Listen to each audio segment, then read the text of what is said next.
안녕하세요. 호윤입니다. 오늘 이 시간은 나옥균 약식동원 시간인데요. 나옥균 여사님은 저희 약식동원에 음식에 감수를 맡아주시는 분이시고요. 참고로 시골에서 살고 계시는 제 친엄마이십니다.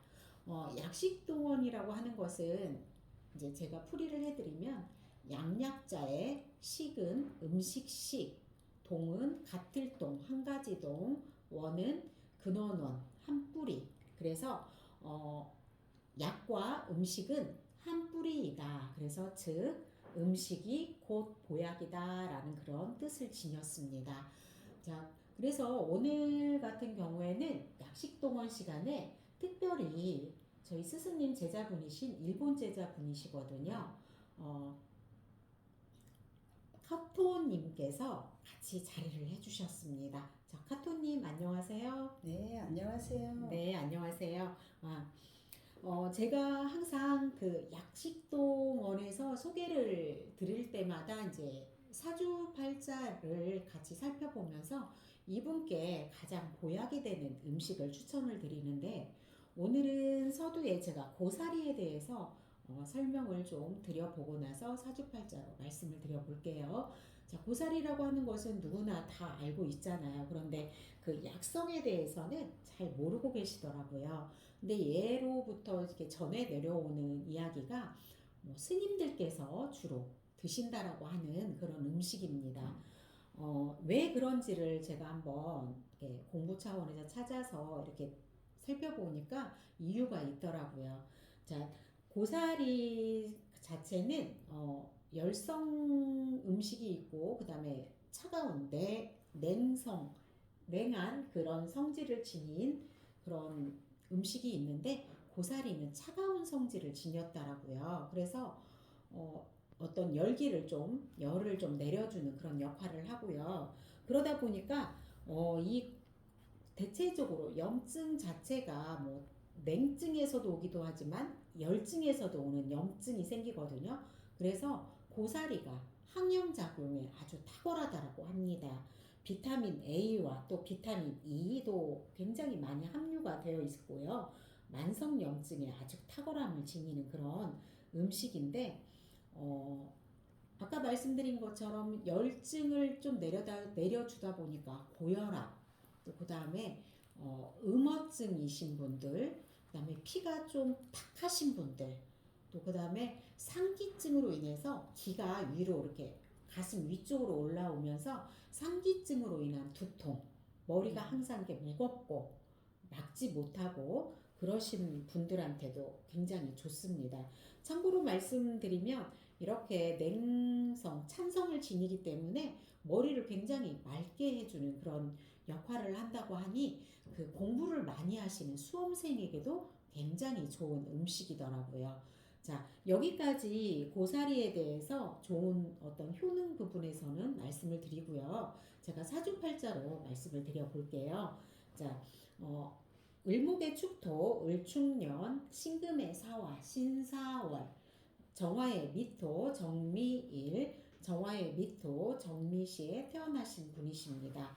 자, 이분은 불기운으로 태어나셨는데요. 지금 보면은 이분 사주팔자에 태어난 월에 큰 불이 자리를 하고 또 태어난 시간에도 작은 불, 또 정화가 같이 자리를 하고 있습니다.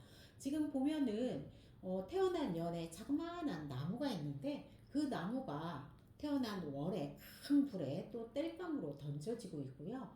그 밑에 태어난 일과 태어난 시에 땅이 있는데 그 땅조차도 굉장히 뜨거운 열기를 품고 있는 땅입니다.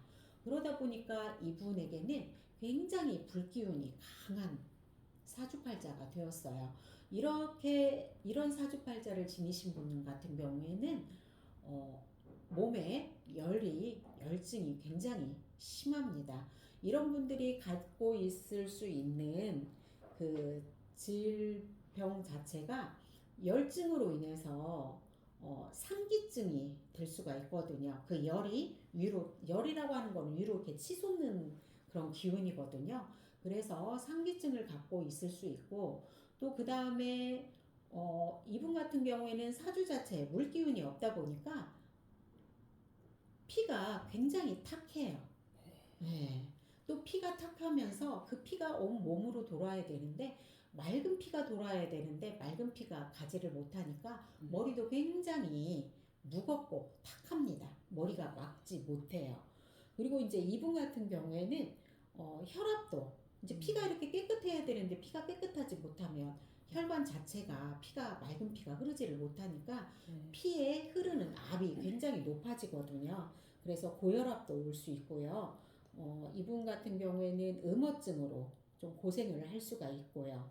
또 그 다음에 열이 많으면 열에도 독이 있거든요. 그래서 피부에 발집, 그래서 열꽃이 핀다라고 해서 피부에 트러블도 있을 수도 있고요. 또 이제 중요한 거는 이분이 어떤 기가 있냐면 이분이 불기운이 강한데 일간이 큰 불이라고 하는 그 병화라는 한 큰 불이 있거든요. 그런 불기운으로 태어났으면 이분이 좀 발산력이 있을 텐데 자그마한 불로 태어나다 보니까 예민하면서도 이걸 제대로 발산이 안 돼요. 그러면 흔히들 말하는 울화증, 화가 안에 이렇게 정체되어 있고 고여 있는 그런 병증으로 많이 힘드신 분이거든요. 그래서 오늘 서두에 말씀드린 것처럼 고사리로 이분한테는 고사리가 보약이겠네요 라고 생각을 했는데 마침 우리 카토님께서 고사리로 요리를 해주신 거를 소개를 해드린다고 합니다. 자, 카토님 오늘 고사리 요리 소개시켜 주신다고 하셨는데 어떤 음식일까요? 예. 고사리입니다. 고사리. 고사리. 카토님 일본에서 직접 해가지고 가져오신 거잖아요. 예. 네, 어떻게 해서 하신 건지. 이게 만드는 방식은 네네. 흔히 주부님들이라면은 네. 잘 알고 계실 거예요. 그게 어렵게 생각하실 거는 없고요. 네네. 이제 산에서 지금 한창 철이잖아요. 맞습니다. 네, 그래서 올해 이제 건강에 관심이 있으신 분들도 이자 얘기했던 네네. 좀 고사리가 나에게는 맞겠다 싶은 분들은 올해 고사리 따서 안에서 하든지 해서 일단은 아린 맛을 빼려면 끓는 물에 아린 맛이 독성 고사리가 고사리의 독성 그 아린 맛을 빼야 되니까 일단 큰 가마에 이제 물을 끓여서 거기에 이제 소다라고 있지요. 예, 맞습니다. 식소다라고. 그 소다 한 숟갈 정도, 한 스푼 정도 넣어서 그 끓는 그대로 이거를 이제 고사리를 큰 그릇에 담아서 거기다 이제 붓는 거예요. 그러면 솥에다가 담는 솥에다가 담으면은 이제 문드러질 수 있다고 해야 되나? 그러니까 그러면 소다를 넣은 그 끓는 물을 붓는 거죠. 담그는 게 아니라. 솥에 바로 넣으면 그게 좀 있다 보면은 문드러져요. 이건 죽도 아니고 밥도 아니고 그 정도로. 그래서 이제 그렇게 여놓은 상태에서 부은 상태에서 이제 하룻밤 정도 놔두는 거예요. 하룻밤. 그러면 이제 그 안에서 그 독성이 까맣게 다 올라와요. 그래서 그 물을 이제 다시 쏟아서 새물을 또 그렇게 우려서 한 3번 정도를 하는 거예요. 그러면 그게 첫날은 하루 정도 재워놓고 이 두 번째 할 때는 또 하루를 또 재워야 그렇게는 안 해도 돼요. 그 나중은 이제 점점 빼지니까 물이 점점 맑아지거든요. 물이 맑아질 때까지 한 3번 정도 해서. 그러면 이제 고사리를 씻어서 이제 자루에 물 빼서 놔둬서 이제 흔히 하는 김치통이나 이런 통에 이제 이렇게 이제 가지런히 놓는 거예요. 놓고 그다음에 이제 일단은 양념인데 우리 한국에서 할 수 있는 양념이 이제 흔히 장아찌나 이런 거 많이 하지. 간장, 설탕, 그다음에 식초가 좋은 사람 식초가 넣는 거고 저 같은 경우는 일본의 양념으로 했기 때문에 조금 좀 다를 수가 있어요. 그러면은 이제 처음에 카토님께서 고사리 김치라고 소개를 해주셨잖아요. 그러면 우리 한국의 음식으로 하면 김치찜으로 하면은 장아찌? 요 맛이가 안 나니, 아, 요 맛이 장아찌. 안 나니까 네. 제가 봤을 때는 물, 네. 간장, 네.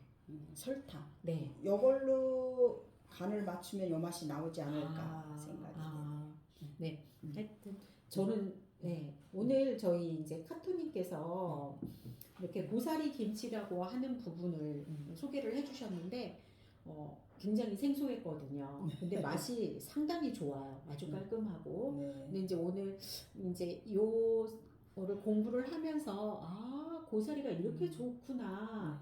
저도 많이 먹어야 될 것 같은 그런 음식입니다. 카토님 음식 준비해 주셔서 감사드리고요. 네, 감사합니다.